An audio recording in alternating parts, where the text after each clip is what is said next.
أعوذ بالله من الشيطان الرجيم بسم الله الرحمن الرحيم Assalamu alaikum wa rahmatullahi wa barakatuh, and welcome to our third and final Qur'an Journaling Masterclass.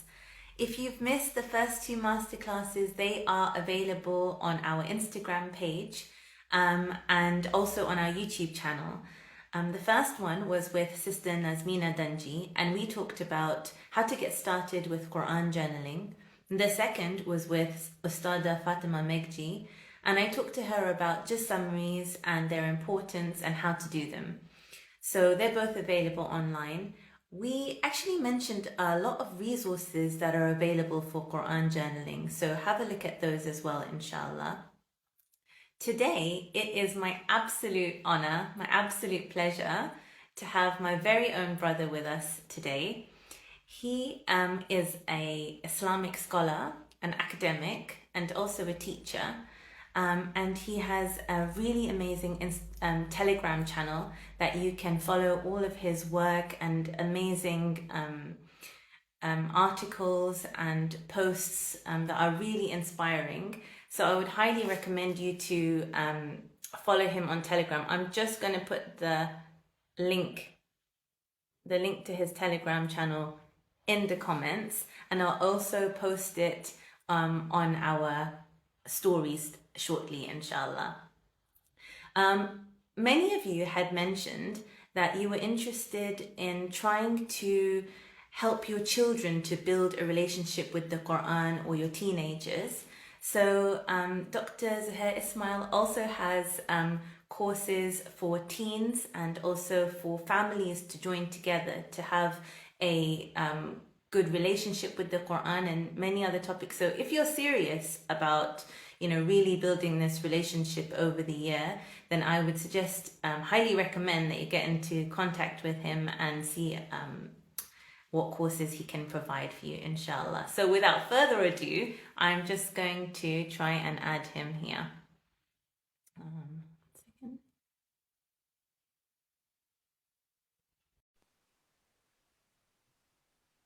There we go. Alaikum salam. How are you? Not bad, Alhamdulillah. How about yourself? Good, Alhamdulillah. I haven't seen the books before, this background. It's really nice. Yeah, Alhamdulillah. I managed to set this up a little while ago. Alhamdulillah. It's looking really, really nice. And how are you?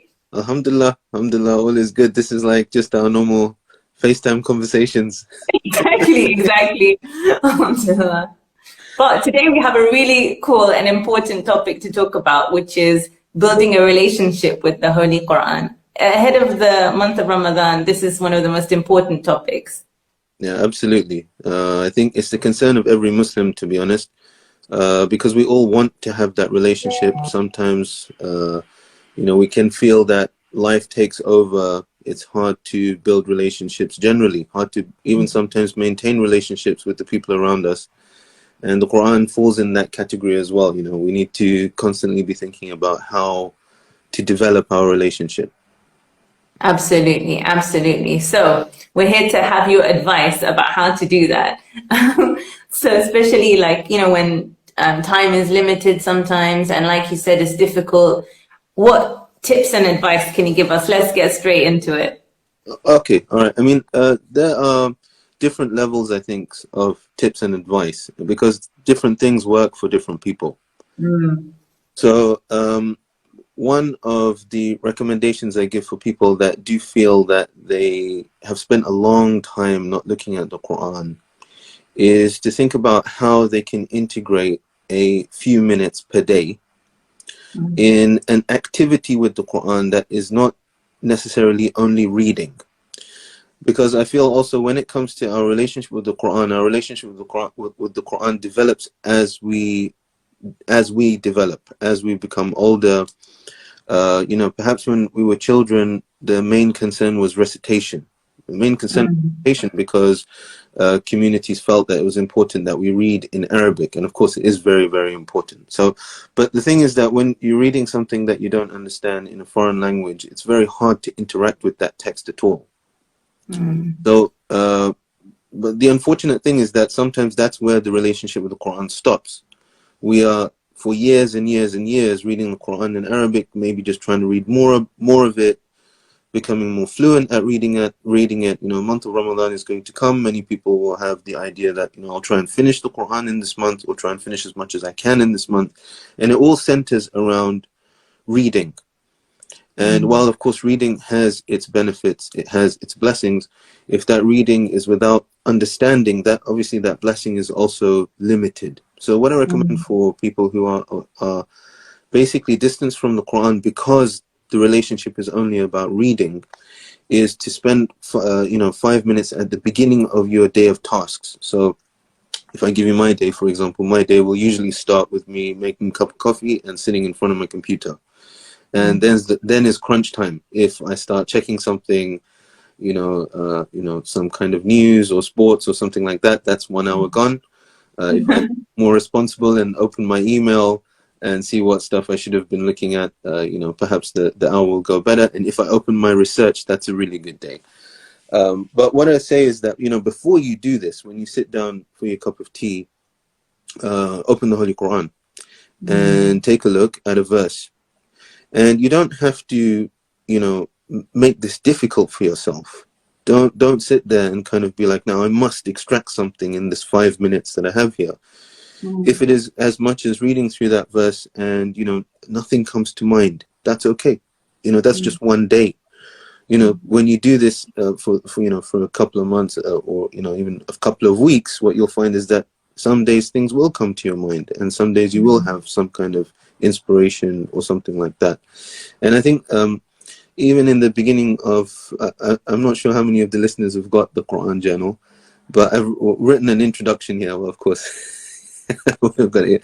So, mine looks different now because now I have some tabs as well. That's so really nice. I've been working on it. I think that's a top tip right there. Yeah. To make it look nice, yeah. Oh yeah, and also to have functional tabs as well. Yeah, so I kind of lost my trail of thought. I was going to say though, in the introduction, I had written something really important, but hopefully maybe you can prod me. It's a really good introduction, actually, when you want to feel inspired about picking up the Quran and building a relationship with the Quran. And when you want to feel like, I think you quoted some really beautiful verses of the Quran in there as well that make you feel like the Quran is talking to us. And we can really build it, like it's there for us to build a relationship with. It's not like a inanimate book that just has no voice. It's constantly relevant and talking to us. Yeah, I mean, it has to be that way. I mean, as we identify ourselves as Muslims, there are some things that are important to us. Our relationship with Allah is important to us. That's what it means to be a Muslim. Our relationship with the Holy Prophet, with the Imams, is important to us. And of course, relationship with the Holy Quran is very, very important to us. It cannot be a relationship, if you like, a cold relationship where we don't talk to each other. You know, even if you imagine a relationship between husband and wife, parent and child, where no one's talking to each other, or everyone's superficial with each other, just salam and kadafis. That would really trouble us for the relationships that we care about. And same thing with the Holy Quran. The Holy Quran is there to be in our lives. Yeah, and as that kind of friendly guidance that is supposed to give us a real benefit, so that when we turn around and take a look back at our lives, we say, I'm happy I lived my life with the Quran because it really, really made me who I am. So in order to get there, we have to interact with it regularly, to any capacity. even you know, and this is another thing. Nobody should consider that, you know, if you interact with the Holy Quran, it has to only be at a very high level. You know, once you've done all the kind of research and all of that, yes, that's definitely a level that we all aspire to. Even students of religion, we all aspire to get there, where we do have a very informed opinion. We've managed to check out the nuances of all the different thoughts that are there, and we're able to go beyond that in terms of reflecting about new things as well. But it doesn't always have to be like that. It can simply be that interaction where you read and are inspired. Absolutely. No, 100% that you know, I think that sometimes there's barriers that people feel to picking up the Quran, like, oh, I have to, like you said, be at a certain level, or, you know, even just go for it, just pick it up and keep it nearby. And especially in the holy month of Ramadan, you know, that when we try to do this in particular and then try to make some habits then and then keep them up, hopefully. Yeah, and I think this is an important aspect of this is also association, in the sense that when we force a kind of relationship with the Quran, we don't tend to gather good experiences.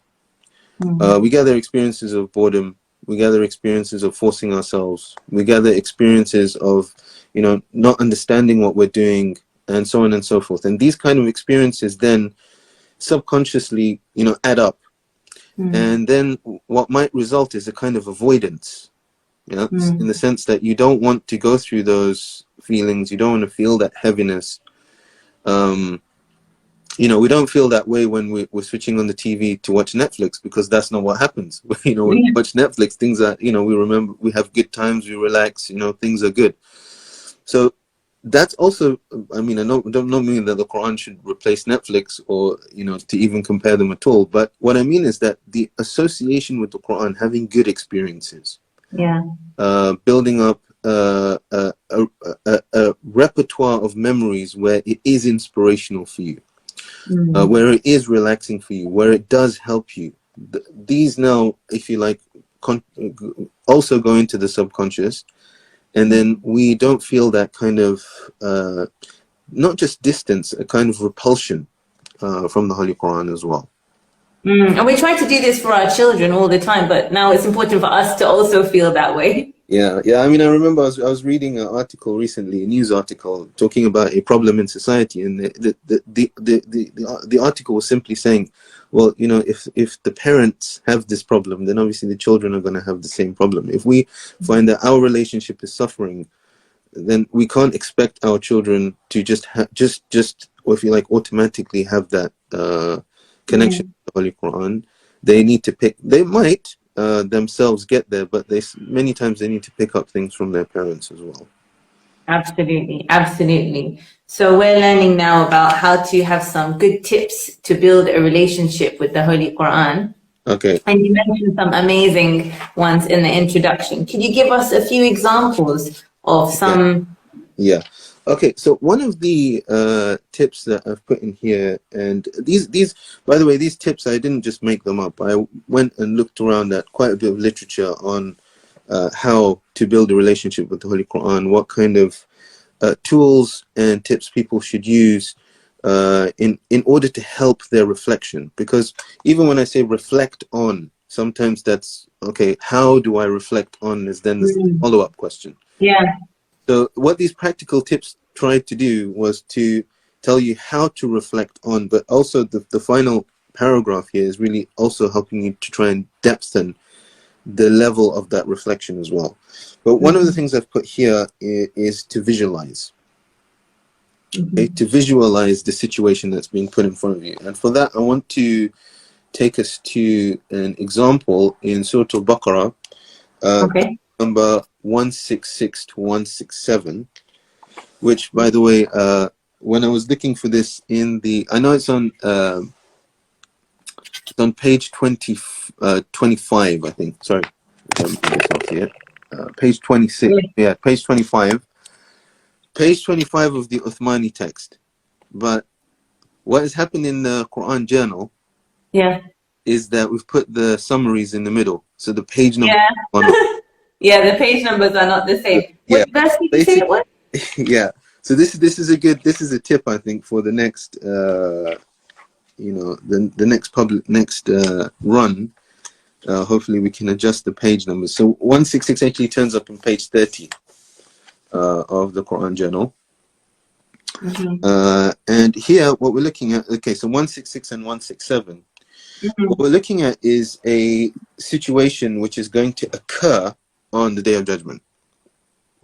Okay, and Allah is giving us a window into this situation so that we figure out you know, what our response would be before we end up in this soup. Yeah. So 166 reads, when those who were followed will disown the followers. Okay, so the people who are the leaders, the charismatic leaders who have lots of followers. I mean, if we look at today's life, the kind of Instagram, influencers and things like that, the people that are followed, right? They will disown the people that follow them. So, again, similar here, someone might have 1 million followers, but don't expect that results in any loyalty from the person that you're following. At the sight of the punishment, and when they will cite the punishment, while their means of recourse will be cut off. So what is the point where they will kind of drop the act and show that they don't really have any loyalty towards their followers, is when they see that they're in trouble. Yeah. And of course, this doesn't, with many leaders, this doesn't have to reach this point, but this is a situation that we're going to see, that some people will take their following all the way to that point where the punishment is there, and at that point they'll disown them. And the thing is that now Allah tells us what the followers will feel, what they will say, and you know how they'll feel because of what they say. He says, and when the followers will say, had there been another turn for us, we would disavow them as they disavow us now. So to visualize this, you can put yourself in this situation and put yourself in, you've followed these people and you've invested your time, your direction, your way of life in this way, and you get dropped. Now, how does that make you feel? Well, it makes you feel that if I could have done it first, I would have done it first. You feel like an idiot.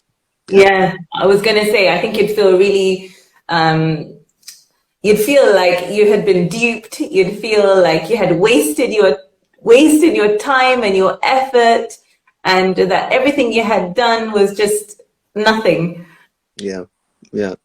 And you're right, you wish you could have dropped them first. Yeah, exactly. And that kind of attachment turns into a hatred, right? You really could despise them for what they've done. So had there been another turn for us, we'd have disowned them as they disown us now. Thus Allah will show them their deeds as regrets. Everything that has gone is now all of that effort is just all regret, for themselves.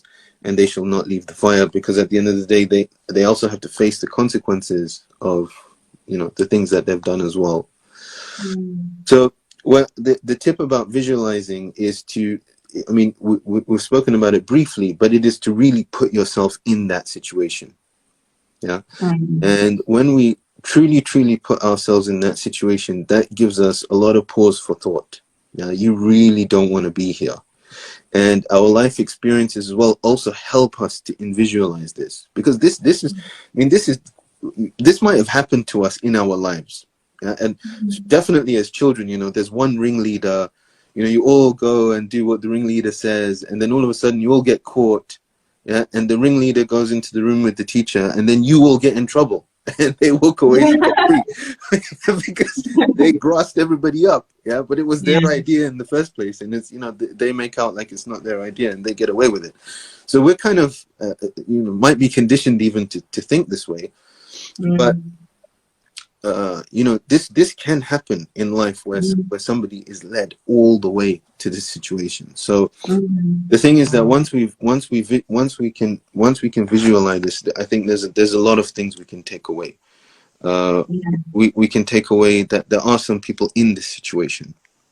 At the moment, if you look around and you see various groups, political groups, you see that people are absolutely enraptured sometimes in a certain political group or a certain political way. And it makes you question like your loyalties and who you follow and who you consider to be your leaders or your friends or your guardians in this world. It's definitely important for us to distinguish leaders who deserve to lead us from those who are pursuing self-interest. Yeah, and I mean, I think it does come into more relevance in the world of social media.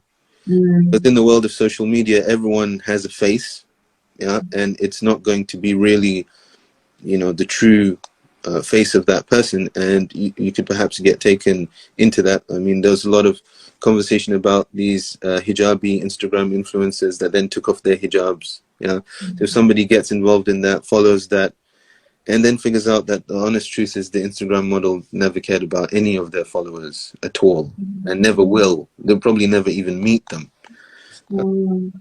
So yeah, it applies to all of us in our various different ways. Absolutely. I think that's such a great tip, and something that, we can visualize the stories of the prophets. We can put ourselves in the positions of people gone past. At the same time, we can put ourselves in the position of the future in the hereafter as well. So I think that's a great, because sometimes we think of our imagination as a faculty that's, not as strong as our aql or our, as strong as our intellect, but really our imagination can give us so much in terms of being able to visualize these circumstances. Definitely. So yeah, that's amazing. All right.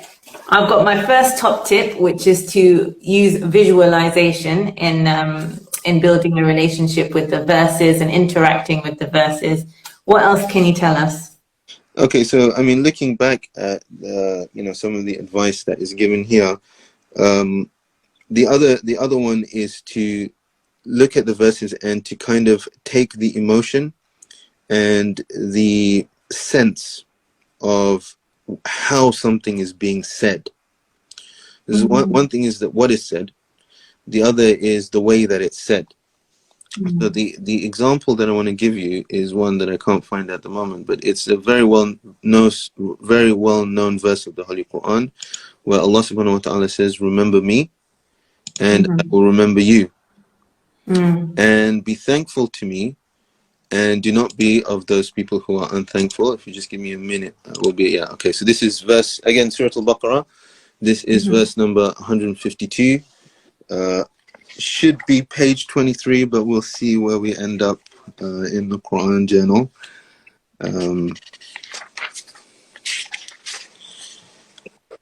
Yeah, so it should be You say 150? page 28 of the Qur'an Journal. Perfect. So, I mean, we as beings, we are intellectual, but we are also emotional. And many times we are influenced more by our emotions and what we can feel than necessarily things that are intellectually abstract. And because of that, the Holy Quran, and you can tell this from the way the Quran is written, the Quran is not just supposed to be an intellectual engagement. Because it would be written very differently. It is a book that is supposed to move the heart. It is a book that is supposed to, address your emotional concerns and your emotional relationship with Allah subhanahu wa ta'ala, as well as your intellectual one. Because there's a lot of content that is also mined for its intellectual kind of importance. But when it comes to verses, especially like this one, there is a very rich emotional purport to it as well. This verse itself, remember me and I will remember you, and thank me and do not be of the ungrateful. This verse is used often in a whole science of remembering Allah subhanahu wa ta'ala. So in itself, if you're looking for the intellectual part of it, it is more or less involved in an intellectual tradition of what this means, how to remember Allah subhanahu wa ta'ala. Remembering verbally, remembering, within the heart, remembering as a state. Yeah. And then the secondary question is, what does it mean for Allah to remember you? So see, remembering Him, we can understand what that means, but what does it mean for Allah to remember you? Obviously, if Allah forgot you, can Allah even forget you? Obviously not. If Allah was to hypothetically forget you, then you wouldn't you would cease to exist. Yeah. So, you know, what exactly this "I'll remember you" means is another issue of intellectual discussion. Then the interplay between thankfulness and ungratefulness is a key theme in the Holy Quran. So if you're looking for intellectual purport, there is. If you want to sit here and reflect on this ayah intellectually, there's a lot of things to think about, even within, you know, it's 1, 2, 3, 4, 5, 6 words. Yeah. Within the 6 words, a lot is expressed. And that itself, I mean, when they talk about the rhetoric of the Quran, or the balagha of the Quran, this is part of it. Balagha is when you can express a lot in a very small statement. So this is again most baligh statements in the Holy Quran as well, as it pertains to you know, how to build a relationship with Allah. Remember me, I will remember you. It shows that there is a relationship here. Yeah. But what I wanted to use this verse to show is now a reflection into the emotional aspect of it. Yeah. What kind of olive branch is Allah subhanahu wa ta'ala giving in this verse? What does it show us about how he feels about us? How do we feel you know, when we read this verse? Does it give us hope? Does it give us a sense of connection, belonging, love? Does it give us impetus to act? Yeah, and so on and so forth. So this is another verse, just as an example. Of course, like I said to you, the Holy Quran this is everywhere. As you read the Quran, there are things to do with your mind. There are things to do with ahkam or laws.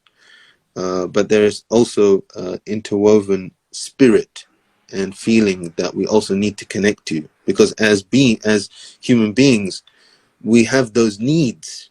We need to feel comforted. Yeah, we need to know people care about us. We need to know God cares about us. Right? Yeah. Yeah. So these are all things that are also part of the you know, the relationship with the Holy Quran. When those needs are met through the Quran, then obviously the Quran then becomes a reference point for that. I mentioned one hadith in the introduction as well, that if you want to hear Allah speaking to you, then read the Quran. So again, that weaves into what we're saying here about how, you know, part of speech is not just what you say. I mean, you've heard those AI kind of robots that will just literally say the words that you type into them in a robotic way, but that's not the way we speak, right? Full of emphasis. It is full of expression. It has a mood behind it. If I look at you like this and I speak and I smile at you, it has completely different meaning, right?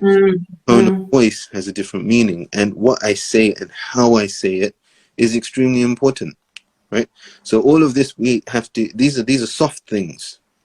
I mean, read a tafsir, you will see something like, this is the most eloquent you know, phrase. You know, look how Allah subhanahu wa ta'ala speaks to the servant. But those soft things you have to extract yourself. You know, you can be pointed towards it, but that's not something that you just understanding. It's a sense that you have to draw out of it yourself. Absolutely. And that's the great thing about Qur'an journaling, is that you're sitting with the Qur'an with a different mindset than when you're sitting with, you know, Arabic copy of the Qur'an that you're reciting. Because when you're sitting with your Qur'an journal, I feel that it really helps to sort of open your heart to think, right, I'm ready to receive this message on a different level. And if Allah says, remember me, I will remember you, you carry that verse with you for the whole day, like thinking, that feeling that, okay, I'm remembering Allah, and I don't know what it means to say that he remembers me, but that love that's in that verse is what I'll carry with me throughout the day. Yeah. That's just something I just love about Qur'an journaling, like the different feeling you have when you're interacting with the Qur'an. Yeah, definitely. I think the thing about journaling is that it solidifies a lot of the thoughts in your mind. So those, if you like, those passing thoughts can be put down on a piece of paper, and then it also helps you to remind yourself of how you felt when you saw that verse. So it's definitely a level of interaction with the Holy Quran that's a very useful one. Because it makes you stop, and if you're going to write it down, then you write it, or you draw it, or you go through some sort of process where you synthesize that information. And then, like you said, when you go back and read the same verses again, you remember how you felt when you read them, which I think is really important, as you said, when building any relationship, is having that feeling and that emotion. So yeah, absolutely, absolutely. Yeah, 100%. So I think we have a little bit more time. If anybody has any questions, they can put them in the comment section below. I'm just going to check if anybody has written any questions. Not any that I can see. But if you have any questions, please feel free to type them in the comments, and we will address them, inshallah. We are talking about ways to build a relationship with the Holy Quran with Dr. Zoheir Ali Esmail, a co-writer, co-founder of the My Quran Study Journal. We had so much fun working on this together, didn't we? Alhamdulillah. It was a great project. It was a really good project. And now we're coming to the end of our first print run, and now we're printing, inshallah, new and improved, inshallah, versions of this, inshallah, which will be with us soon. We've been through 2 practical tips so far: visualizing what we hear in the verses, and also building that emotional connection to what Allah is telling us in those verses. Do we have time for one more? I think, yeah, I mean, if I was going to do one more, I would actually go to this last paragraph here where I talk about developing a little bit more. Journaling is a step, and it's an important step to recognizing your own journey. Thinking about the verses is a step, and again, it's an important step towards interacting with the Quran, building up those memories. Connecting to the emotional aspect of the Quran is, again, a step, an important step, because when we connect to those verses, you know, that's what's going to create those beautiful memories.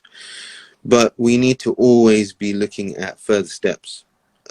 As a community, our interaction with the Holy Quran is, it's something that needs improvement. The Quran is not central to many of our lives. And that is because it loses relevance when we don't give it any relevance.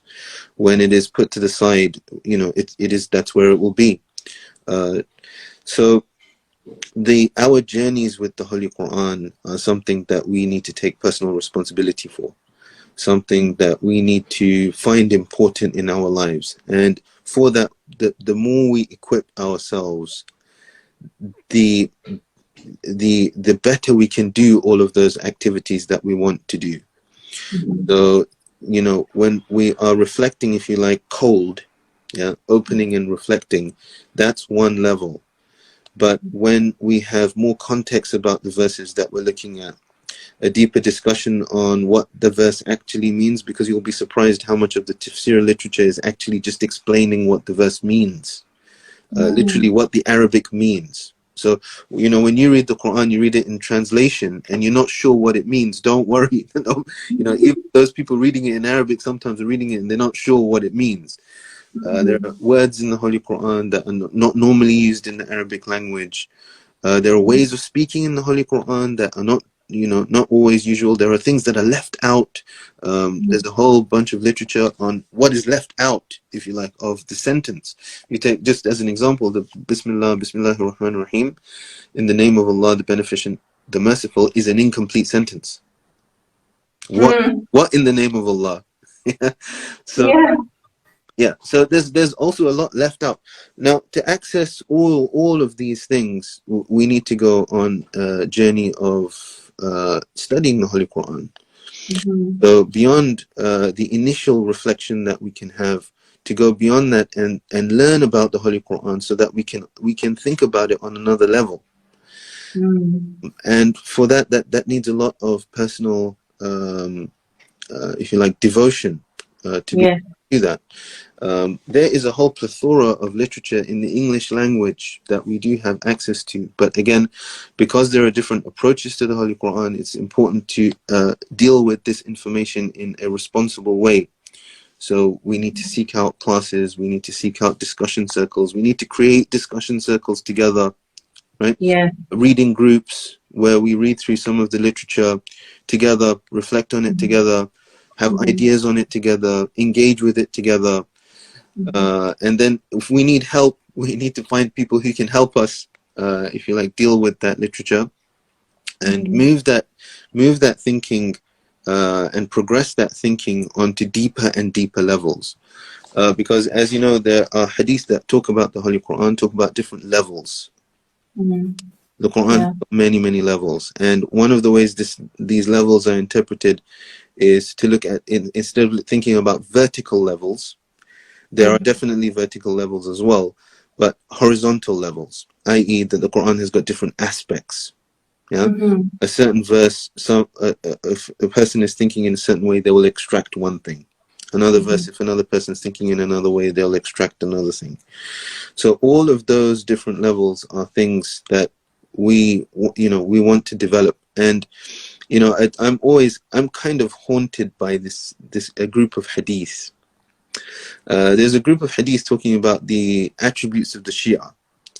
And one of them is that nobody supersedes them when it comes to the Quran. So, I mean, that's in one way it's haunting, but in another way it's just telling you about the way Shia is as it pertains to the Quran. The Quran is everything for them, and they're willing to spend time on to develop. So, if you like, that's the final tip, is to reflect upon our own journey with the Holy Quran. Reflect upon how we can empower ourselves to, increase our level of reflection. When we don't understand something in the Holy Quran, we shouldn't be willing to just drop it. If you don't understand something, you have to find out about it. And if you go and ask 10 scholars and none of them know, then you need to find one who you can bother and pester enough to say, well, can you find out for me? Because you need to know, and they should also feel like that as well, that they should need to know too. So having that curiosity about the Quran is so important. Absolutely. And thinking about what the imams expect from us as the Shia is, you're right, in some ways it's a really, when I think on a personal level about falling short of that, is, you're right, haunting, or in the sense that it might also motivate you to say, look, this is the expectation, and we should really be working towards a higher goal than recitation, and also some reflection, and we should spend time studying the Quran, which is why I mentioned in the beginning about your courses, because the feedback has been absolutely amazing, especially for the lesson per page classes. And so like I said, if people are serious about building a relationship with the Holy Quran over the year, not just obviously in Shahr Ramadan, we're all going to make a massive effort to build a relationship with the Quran. But if it's something that you want to do, like you said, deeper, long term, then, looking into Islamic courses like the ones you're offering is just absolutely essential. Yeah, thank you. There's a little plug there for you. Yeah. Alhamdulillah. Alhamdulillah. Let me just check. I think I saw a few questions in the comments. Well, yeah. Okay. For someone who is skeptical of Quran journals, your Instagram lives have convinced me that. Excellent, Nora. That's great. That's great. I was going to say that tomorrow is the last day. If you wanted to get a Quran journal at the discounted price, tomorrow is the last day. Once you get to the checkout, type in the promo code Masterclass, all capitals, and you'll get £5 off your Quran journal. But it will end tomorrow, inshallah. It would be nice to have a digital version of the Quran journal. Yeah, I agree. And there's a few other people here that agree. There are some amazing apps. I mentioned Quran and Me. It's so good. You can highlight the verses. You can press on them and add your own note. You can also, they've got inspirational verses. It's a really, really good app if you're looking for something digital. Okay, yeah. What advice would you give to those who don't have access to scholars or groups? Okay, I can give different levels of advice. I mean, when you find that you are not empowered by the people around you, then to empower yourself becomes more important. Learning the Arabic language is something that if you do it, it will change your life, and especially your interaction with the Holy Quran. If you can't, do something like that, then there are a number of resources that you can use. There's this study Quran. I don't know if you've seen this in English. There's some commentary in there. It's very traditional in its outlook, so you're not really going to be worried about ideas that are too far out there.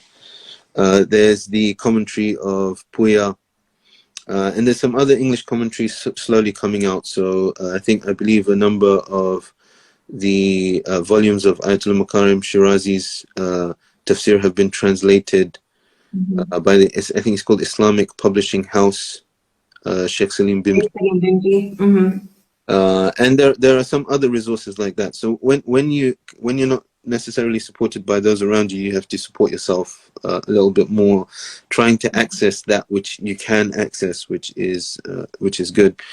But another thing you can also do is start to build a list of things that you want answers to, and then when you do have the opportunity to interact with a scholar, then you can sit down and perhaps, well, I wouldn't ask them all of them, but you can. In yesterday's live, Fatima Megji was saying how she had been writing, I think since she was 18, a list of questions for scholars, and she emailed them to a whole bunch of scholars to get responses. So I thought that was a good tip as well. Yeah. Or you can try that. I don't know how many of them answered. That's it. Then she said she put a caveat to that then don't send her questions. Yeah. I mean, asking a question here and there, scholars are more than willing to answer a question here and there. But I think if you send them, 20 pages of questions, it's not going to work. They have lives as well. So yeah. Inshallah. Just double checking there are no more questions. Okay. Inshallah, it's less than a week to go till the month of Ramadan. What kind of final advice can you give us with the holy month of Ramadan coming upon us, inshallah? Okay, inshallah. I think that the most important thing about the holy month of Ramadan is to realize the mood. In the final speech of the Holy Prophet ﷺ on the last Friday of Sha'ban, it's that's one of the popular accounts that it's on the Friday, but I can remember there's a bit of discussion on that. But anyway, one of the speeches that the Prophet gave about the month of Ramadan, he mentions a number of things. First of all, we are the guests of Allah in that month. Our breathing is considered to be glorification, and our sleep is considered to be worship. It is a time where you are supposed to be in a good and happy state because lots of things are being sorted out for you. Usually your sleep is not worship. Usually you have to worship for it to count as worship. Usually your breath is not glorification. You have to glorify for it to be counted as glorification. If you think about the night of Qadr, the night of Qadr is 1,000 months. 1,000 months, don't worry, I've done the math already, is about 83 years. Yeah? It's a lifetime. So if you like, the mood of the month is not a month that is supposed to put pressure on you. The mood of the month is supposed to lift a bit of pressure. It's supposed to lift pressure so that we can in some way focus on our relationship with Allah and truly focus on meaningful change. Truly focus on the path of development. Of course, worship is also stressed, and worship is important as part of that development. But if worship becomes tick boxing, if worship becomes just, if you like, recitation without reflection, it is not as valuable. It's not to say there's no value in it. Of course, there is value in all of our ways of trying to get closer to Allah subhanahu wa ta'ala in any way that we identify with. There's no doubt about that. But there are some ways that are more effective and some that have arguably less effect. So if we can use this month in a way where we can deeply affect ourselves, such that there is no discussion of will we come back to the month of Ramadan next year the same way as we came. There's no discussion of that, because there's a meaningful change. When there's meaningful change, there's no return. It's like the actualization of a potential. It doesn't go back to the same potential. Something fundamentally changed. If we can make our Ramadans like that, then that is really what we're looking for. And I was speaking to someone the other day who said to me that they're very hard worker. They go to work, they work very hard, long hours, and they said to me, you know what, I'm going to actually take a week off a month from my work. Every month. Yeah, not to take a break for more work, but for a different type of work, because when they're able to extract from the day-to-day running, they can actually have creative ideas about the business itself, and think about how to do things differently, and can think about reformulating things so that they're much more efficient. Zooming out. Yeah, the ideas come when you're fixing the sink, when you're cooking something. Well, that's when your ideas, sometimes your greatest ideas come like that, and that's because this is true. this is because the human mind, it only has a certain amount of RAM, certain amount of bandwidth. If you're using it all in one way, you can't use it in other ways. I always say multitasking is a fallacy. You just concentrate on many tasks one at a time, just going between them, but you'll only on the one task. It's cooking and answering the phone. You can't do it all at the same time. You're just spending 10 seconds doing that, and then 10 seconds doing that, and then 10 seconds doing that. So if our mind capacity is used up in one way, it's hard for us to be able to zoom out. And I think the month of Ramadan is a time where we want to zoom out. Ramadan is a time where we need a bit of space, to make fundamental changes, and to improve ourselves in ways that we can't do outside of this month. This month is a month, like I said, things are facilitated. It's a month of facilitation. Allah's the host. You should worship, but honestly, your sleep is worship. So if you like, this is I know that was a long advice, but my advice was to basically take the mood and to use it for meaningful change and improvement. That's such a good answer. I feel like that's something that I need to work on, in that sense that we take it as different from the rest of the year. Everyone's timetables changes. Everyone's we spend so much time introspecting and focusing and doing different things. So inshallah, it can be a meaningful change that will last forever, inshallah, an improvement. I can see one last question here if you have time. Okay. Assalamu alaikum. This is Ibrahim from Adelaide here. Assalamu alaikum to you. Wanted to ask about introducing the Quran to children and teens. What approach would you take when seeking to introduce these learners to the Quran? Okay. What I found generally, for all levels, but especially as it pertains to younger, learners of the Holy Quran, interaction is key. And giving them questions that they can reflect on. So what I usually do with my lesson per page course, which is for households, so it's children of different ages and also adults, so everybody is kind of there. But what we find in those lessons is that it is mainly for the children. I mean, the adults are coming just to have that family time and to do something with the family. What you'll find is that when they break off for a discussion, that's when the kids come alive. They're willing to listen for maybe 5 to 10 minutes, but when they can break off into a discussion. So the way I organize those classes is that I usually do 4 pages or 3 pages in a lesson. And so there's at least 4 times in which they break off and discuss things, or 3 times in a lesson where they break off and discuss things. And they feed back their own ideas as well. So what I find is that the more you empower them to think and speak, the more engaged they are in doing what they're doing. And, you know, depending on the age, you know, some of it will stick and some of it won't. But the important thing, like I said here, you know, from the beginning, is to build the happy memories. That relaxed way of doing things where, you know, their voices are heard. Yeah, their thoughts, you know, they're the ones having the thoughts. Those are all happy times. Those are not, you know, if you like, they're not like making them learn anything. It's asking them to think what they think about a certain verse. And obviously prodding them. Go on. Yeah, I was going to say, and also making them feel like their opinions matter. Yeah. That their Quran as well. It's not a Quran for scholars and grown-ups only. It's also their Quran, and their opinions are important. Yeah, absolutely. Inshallah, inshallah. Thank you so much for taking the time to come on my Instagram live and do this Qur'an Journaling Masterclass. Like I said, we had such a good time making this together, and, you know, inshallah, we can do many, many more projects together in the future. Ameen. But thank you so much, and I hope you have a wonderful, wonderful month of Ramadan.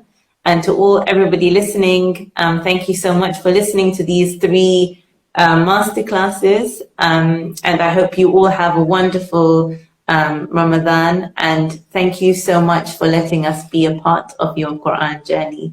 Wassalamu alaikum wa rahmatullahi wa barakatuh. Thank you very much.